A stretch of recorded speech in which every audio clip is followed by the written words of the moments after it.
Well,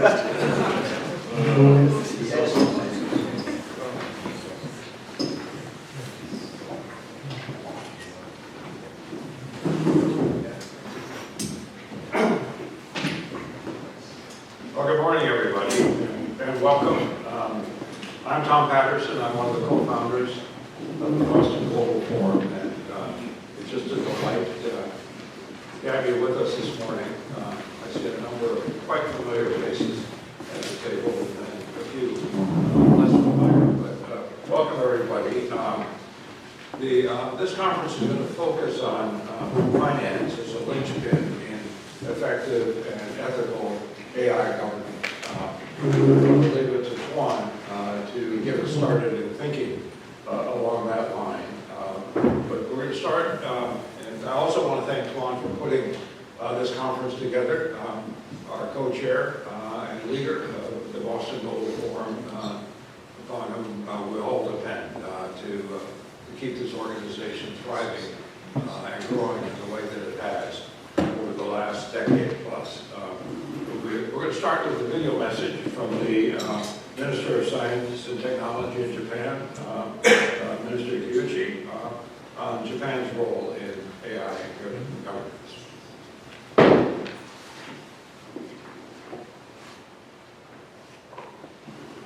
This is a 15-minute video. We're going to show you only about 3 minutes. Gratitude for the invitation to address you today.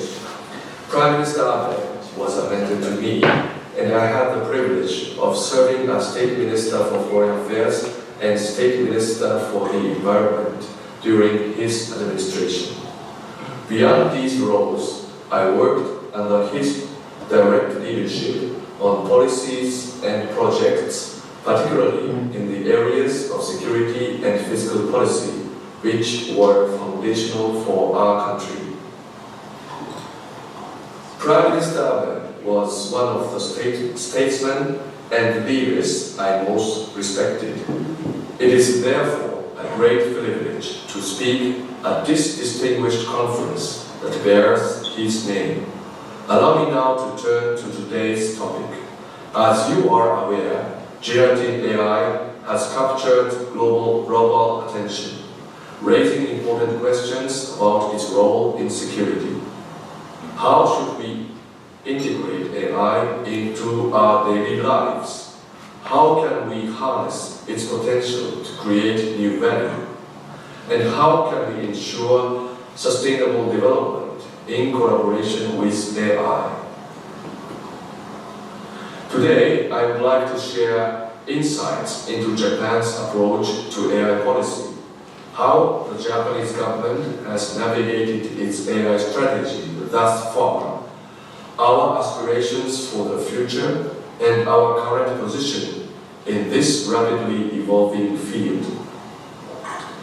Since the autumn of 2022, generative AI has undergone remarkable advances, significantly enhancing efficiency and convenience across various industries, including finance as well as in everyday life. Looking ahead, as Japan continues to face demographic challenges, such as a declining birth rate and an aging population, AI is expected to play a crucial role in addressing labor shortage, particularly in rural areas and sectors, such as services and manufacturing. Moreover, AI is anticipated to contribute to solving a wide range of societal challenges.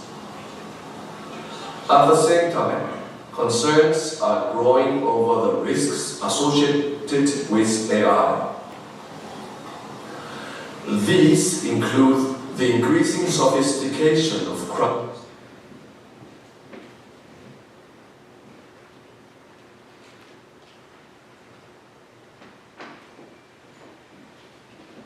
So again, we will send you a link so you can access the full message.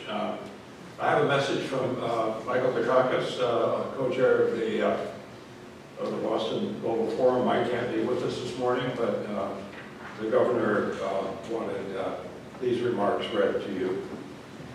Good morning, distinguished guests, colleagues, and friends of the Boston Global Forum.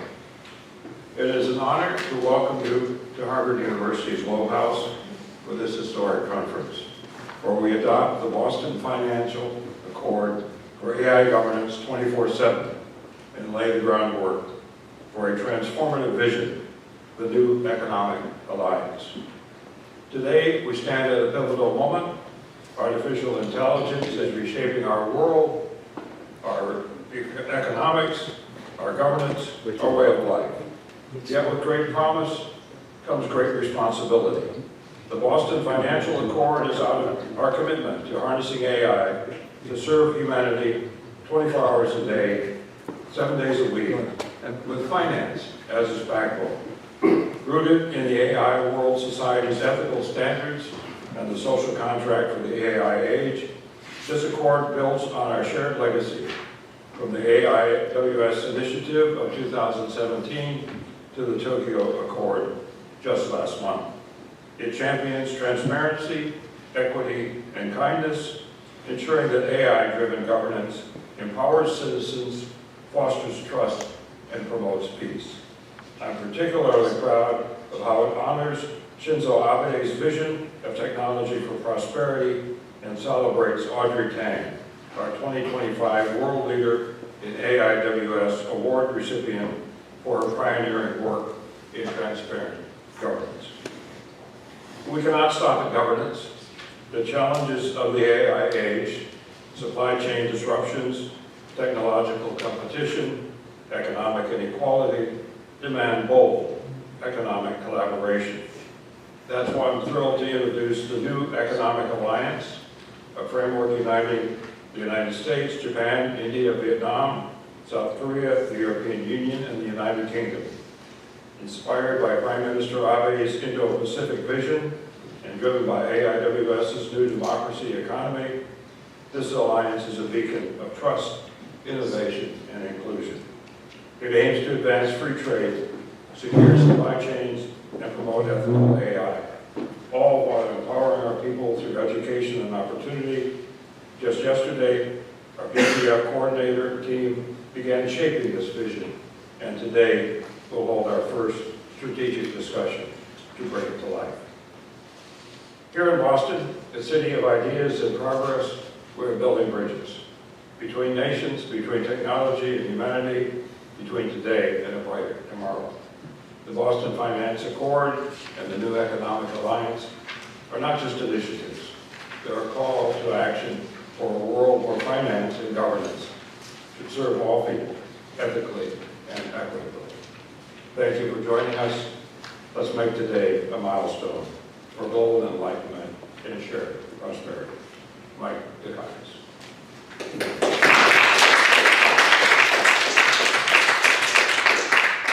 So I want to call Antoine now to enlighten us about this new initiative. Antoine.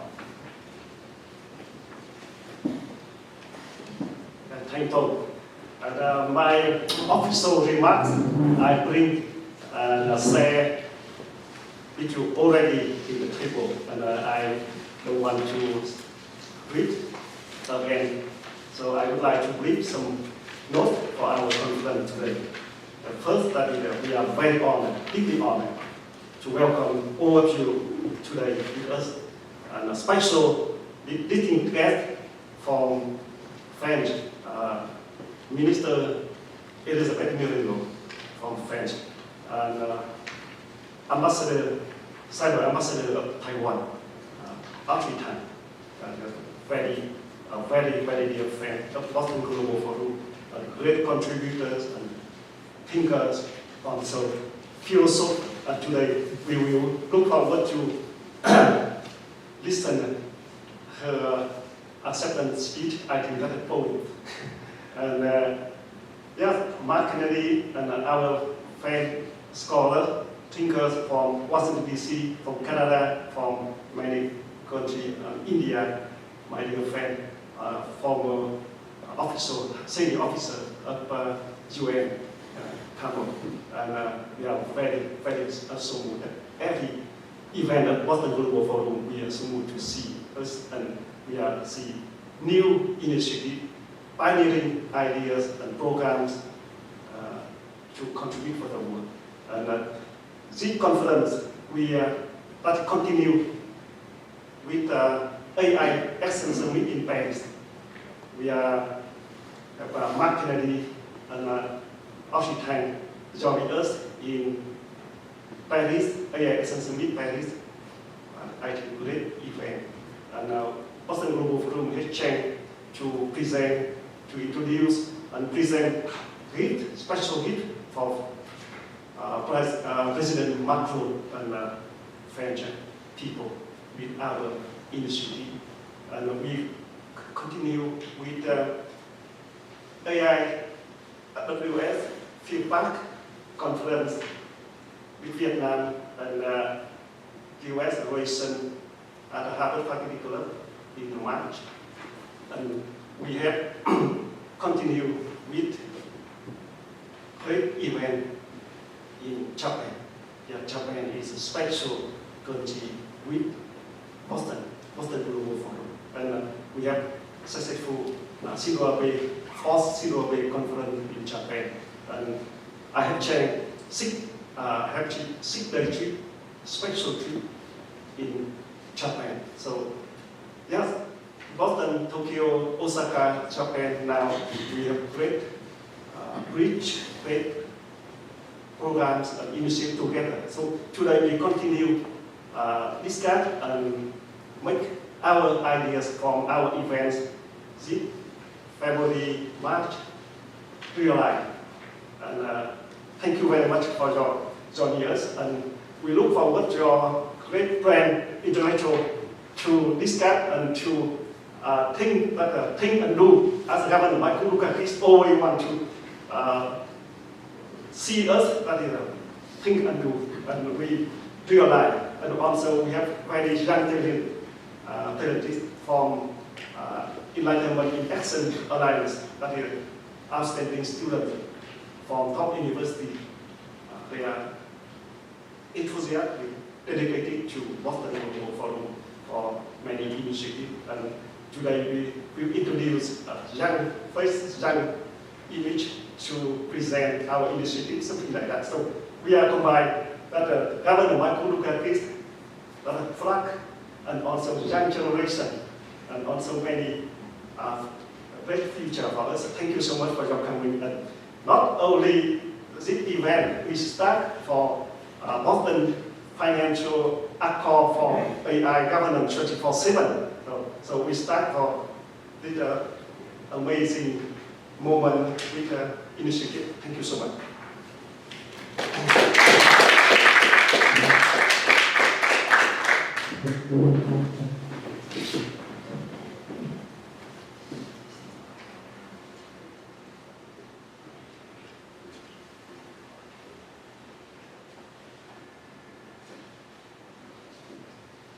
So this is a part of the annual program that Mike Dukakis really cherished, the granting of this of the award. And as I think nearly all of you know, Mike lost his cherished wife, Kitty, not that long ago, and is having health issues of his own.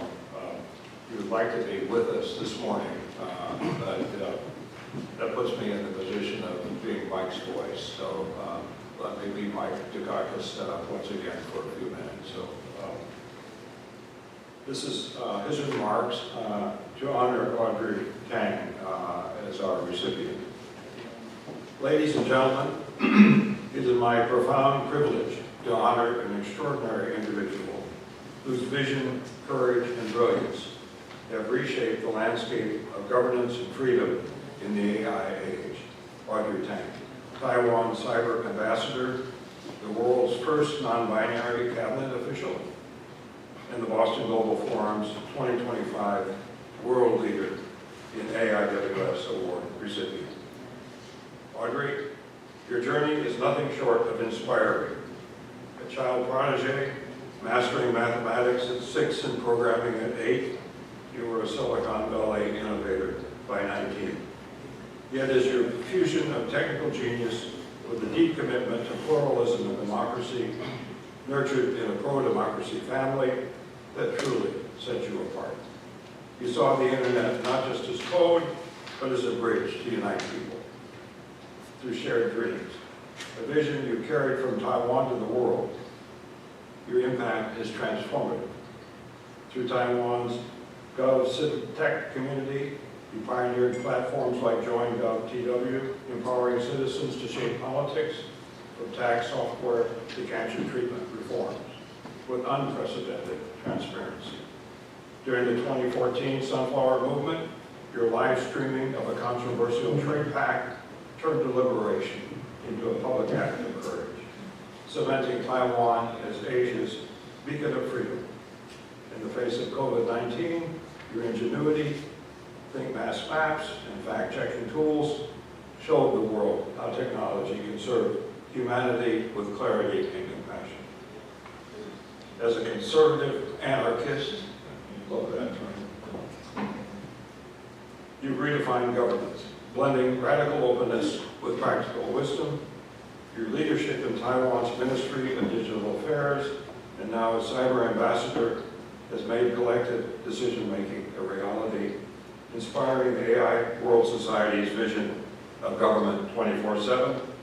Just last month at the 4th Shinzo Abe Conference in Tokyo, your insights enriched our Boston Finance Accord, a testimony to your global influence, recognized by Time Magazine's 2023 Top 100 AI Influential People and today's AIWS Award.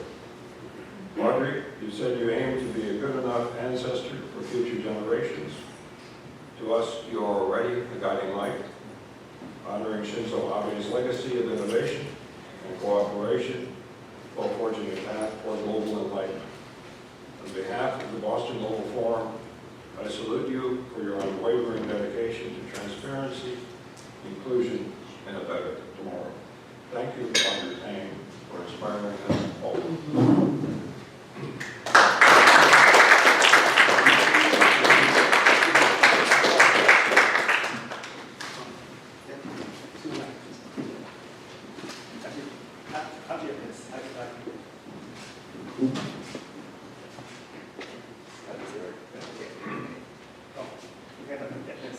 So I gotta get some hands on this.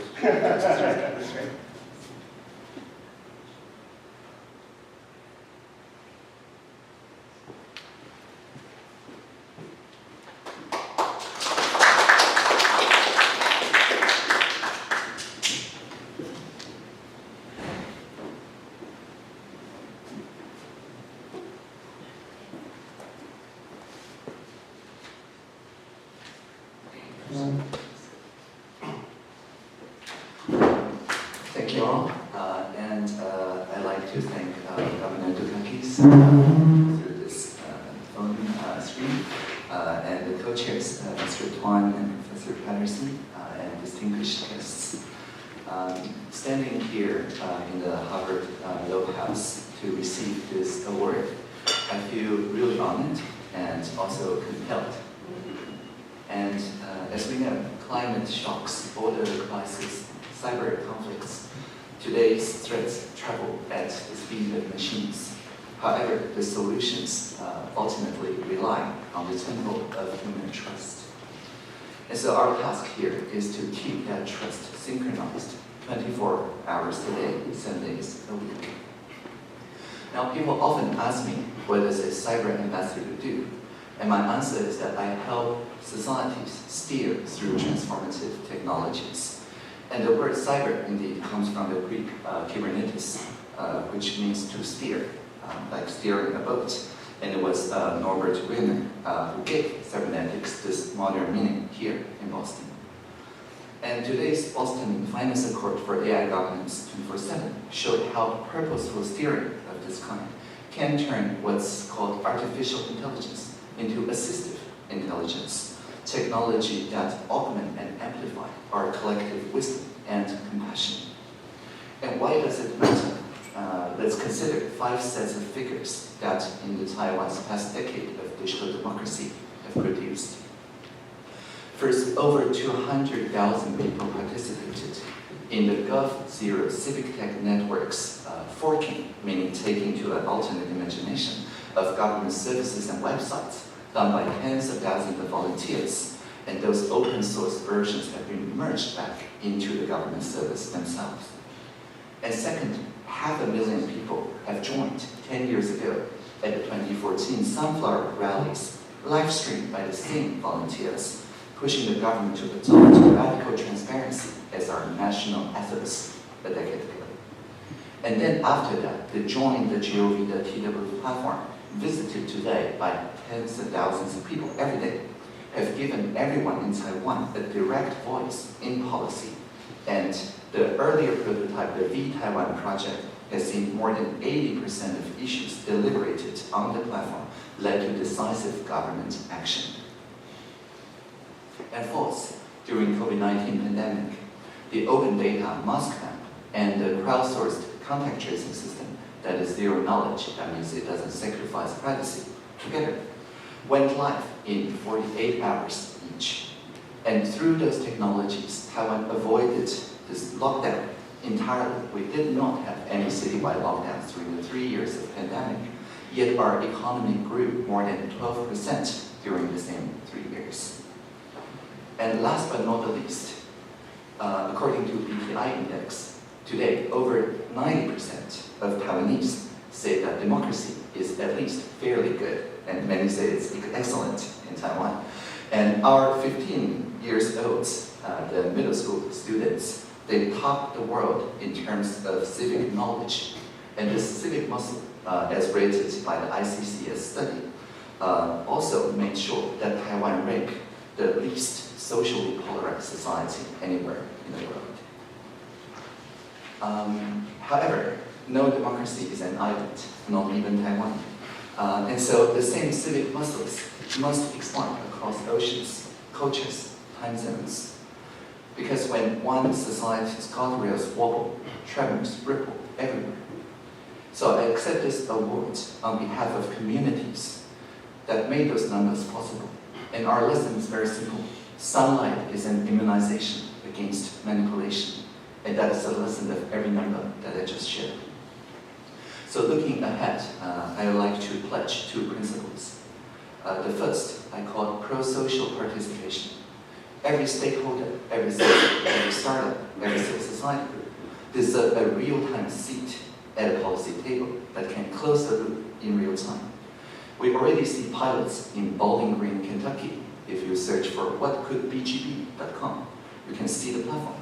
And in California, Engaged California. These platforms are bringing already the Taiwan model here to the US. And the second principle I call plurality over polarization. Because diversity is not noise, it is a chorus. Deliberative systems, conversation networks, must surface those uncommon shared ground without erasing minority insight, proving that the remedy for polarization is not fewer voices, but more choices. And again, here in the US, we're happy to see that the Utah Digital Choice Act now paves the ground of freedom of movement across social networks here in the US. Now, let me end by returning to the beginning, by reading a poem that I wrote in 2016, which is my job description, and it goes like this. When we see Internet of Things, let's make it an Internet of beings. When we see virtual reality, let's make it a shared reality. When we see machine learning, let's make it collaborative learning. When we see user experience, let's make it about human experience. And whenever we hear that the singularity is near, let us always remember the plurality is here. May 2025 be remembered as the year that we chose transparency over fear. We chose collaboration over coercion, and we chose vigilance over complacency. And today I'm proud to serve as an ambassador and prouder still to learn with all of you. Taiwan can help, and so can Boston, so can Tokyo, and every community that believes that we shall free the future together. Thank you all for your kind attention. and prosper.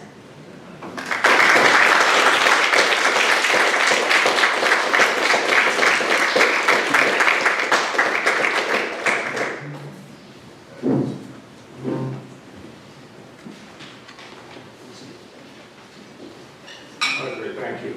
And Ambassador, thank you. So, our next speaker is a delightful dinner companion, by the way. I would say, but a wonderful dinner on Sunday night, but distinguished in many other ways. She's chairwoman of the New Capital, a former French minister. Now, her portfolio would get her in trouble in America at the moment. She was the Minister for Gender Equality, Diversity, and Equal Opportunity. But before entering politics, she was Vice President and Managing Director of Hewlett Packard for Africa. Elizabeth Murray, welcome.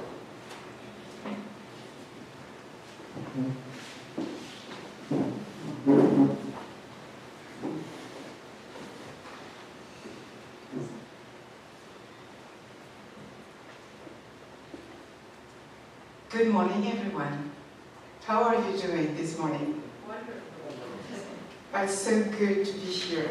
I feel a bit of emotion.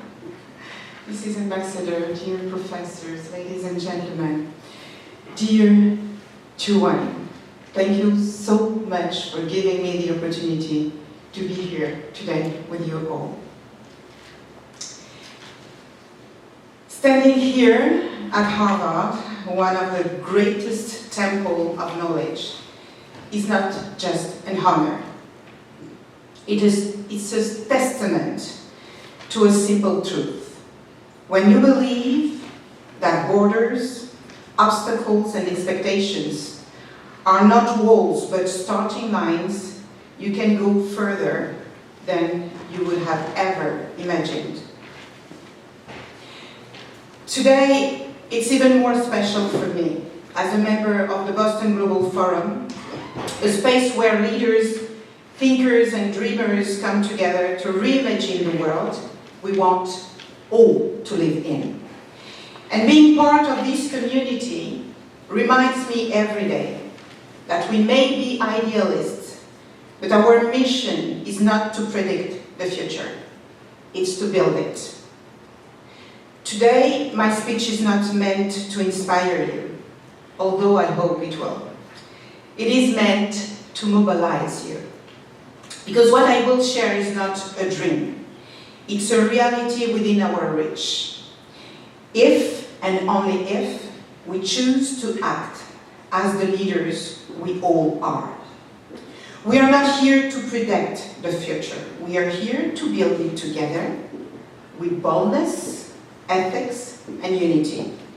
And together we are already laying the foundations of a more ethical and sustainable financial system. With the launch of the Boston Ethics Finance Protocol, we are setting a global standard to prevent ethical arbitrage and restore trust in finance. By 2028, we aim for 90% bias-free AI decisions, 100% blockchain transparency, and 20% inclusion of underserved population. Before I met Audrey Tang, I thought that these were pure dreams. After the conversation we have had in the past 2 days, I tend to believe, Audrey, Mrs. Ambassador, that if Taiwan can do it, we can also do it. Through the AIWS Finance Labs in Boston, Tokyo, and Nha Trang, we are funding 1,000 startups. 50% women or minority-led. You can imagine how it warms my heart. And investing in breakthrough innovations like Senegal's solar initiatives. Technologies such as photonic computing will help cut Aya's energy consumption by 30% by 2027, aligning with our 2030 carbon neutral ambition. I'm sure, Mark, that you will love these KPIs. We are securing the future with 50 cybersecurity hubs modeled on Japan's cyber defense expertise, aiming for 99.9% threat detection by 2028 to protect our financial ecosystems.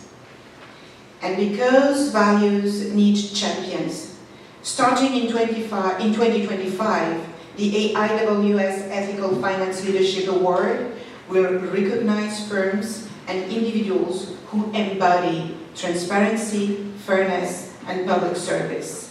Audrey, thank you again for showing the way, because proving, as Brain Capital demonstrates, that profitability and integrity are not contradictions, but super powerful allies. This is not wishful thinking, ladies and gentlemen. It is leadership in action, and it starts with us, and it starts today. These initiatives show one thing clearly. When we unite ethics and innovation, when we invest in inclusion and security, when we reward integrity, we do more than transform finance. We rebuild trust. We reshape the future. But none of this happens by itself. It happens because leaders, real leaders, choose action over intention. So my question to each of us today is very simple. What will we choose to build? From the dusty streets of Cape Verde to the vibrant debates of the Boston Global Forum, from construction sites to corporate boardrooms, from entrepreneurship to government, every step was a leap of faith. And today, I am here to tell you this.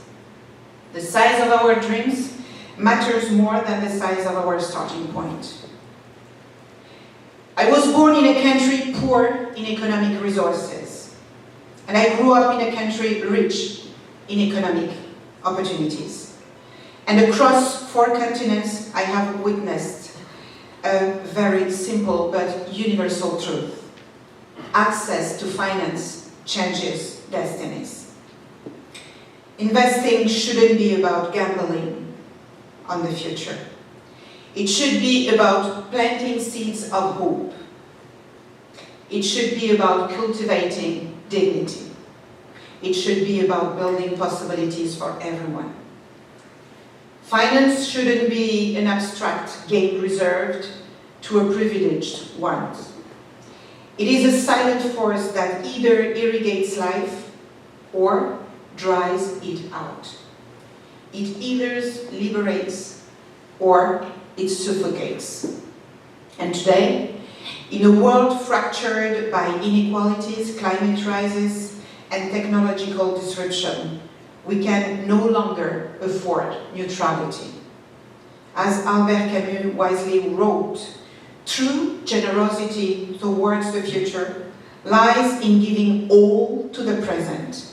And considering the state of the present, it is becoming urgent to give. To give our energy, our intelligence, and our courage to restore finance to its original purpose. Not as a master of society, but as a server of our common good. Where do we stand today? Some pretend that 99% of global wealth is owned by just 1% of the population. It is not just a perception, it's a reality. According to Oxfam's 2024 report, the richest 1% captured nearly 2/3 of all new wealth created globally between 2020 and 2022. Almost twice as much as the bottom 99% of humanity combined. In other words, a system designed to maximize financial returns without accountability naturally concentrates wealth, power, and opportunity, and it leaves billions of people behind. Finance, when left unguided, does not naturally lift all boats. It widens the gaps. It accelerates exclusion. it deepens instability. And this is not an unfortunate side effect. It is the predictable result of an economic model that has prioritized short-term gains over long-term value. If we do not radically rethink how capital is deployed, we are not just risking financial crisis. We are undermining the very foundation of our democracy, social cohesion, and planetary survival. And to make things worse, even what we call sustainable finance is too often little more than a green facade. Billions are poured into green funds that invest in luxury real estate, energy-hungry data centers, or speculative carbon credit schemes that fail to create real change. Meanwhile, sectors essential to humanity's future, like regenerative agriculture, affordable housing, renewable energy for underserved communities, remain drastically underfunded. We live in a crazy paradox. We have the financial means. We have the solutions. And we still lack the moral compass. Because investing without impact is like sailing without a compass. Sooner or later, we crash. So why is it becoming urgent to act now? Some may argue that change is too expensive. And I would say, have you measured the cost of inaction? The IPCC reminds us that every dollar not invested today in climate action will cost between $5 and $10 in damages within the next 30 years. So delaying is absolutely not neutral. It is mortgaging our economies, our ecosystems, and our democracies. Because climate collapse fuels social instability, and social instability erodes political systems. Everything is interconnected. Everything is already in motion. And everything can still change if and only if we act. Today, two types of finance are emerging. Finance that perpetuates speculation, extraction, and exclusion, and finance that nurtures innovation, resilience, and inclusion. We, at Boston Global Forum, have chosen our part. The first promises quick returns but sacrifices our collective future. And the second builds foundation for a regenerative, inclusive economy. The good news? Examples of the second path already exist. We see the result of what we are doing, except if we are blind. The fund I work for, Rain Capital, invests in technologies that reduce carbon emission, promote digital equity, and foster social inclusion. The RISE Fund by TPG demonstrates that strict financial discipline and measurable social impact can and must go hand in hand. In Africa, Novastar Ventures-backed company delivers clean energy, education, and healthcare to underserved communities, creating both value and dignity. These are not isolated cases. They are the blueprint for finance that works. Because a return that ignores humanity and the planet is a return with no future. Innovative ideas exist and they are inspired by the Nobel Prize in Economics Esther Duflo and the former World Bank leader Bertrand Badré. It's not enough to move capital. We must move it smarter because grand theories rarely change lives. Precise, practical, and interventions do. A system designed to maximize financial returns without accountability naturally concentrates wealth, power, and opportunity, and again, leaves million people behind. Finance, one left unguided, does not naturally lift all boats. it widens the gaps, it accelerates exclusion, and it deepens, again, instability. And this is not an unfortunate side effect. It is the predictable result of an economic model that has prioritized, again, short-term gains against long-term value. So I hope I have convinced you that at Boston Global Forum, we have the power to inspire and to influence. One solar panel, one regenerative farm, one accessible school at a time. We must rebuild finance as a common good, as essential to human survival as education, healthcare, or clean water.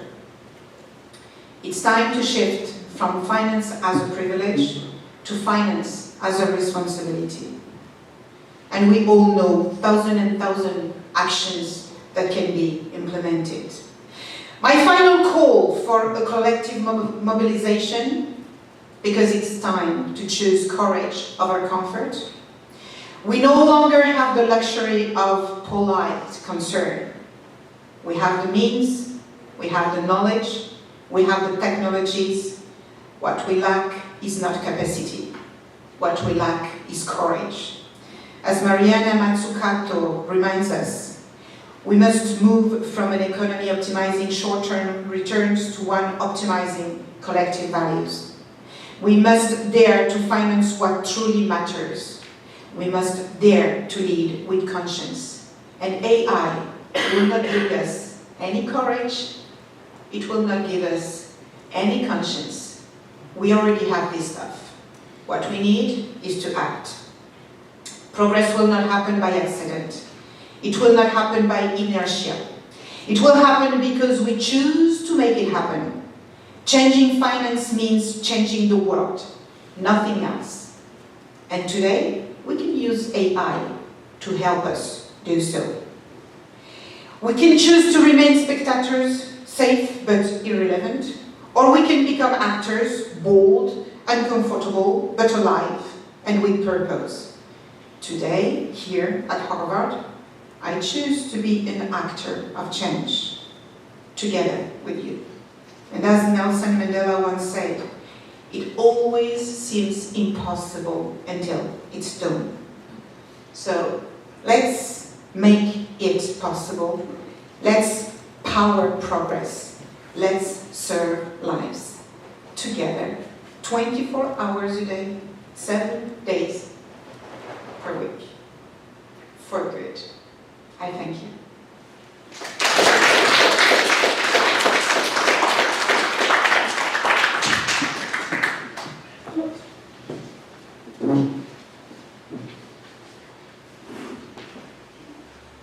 President, thank you.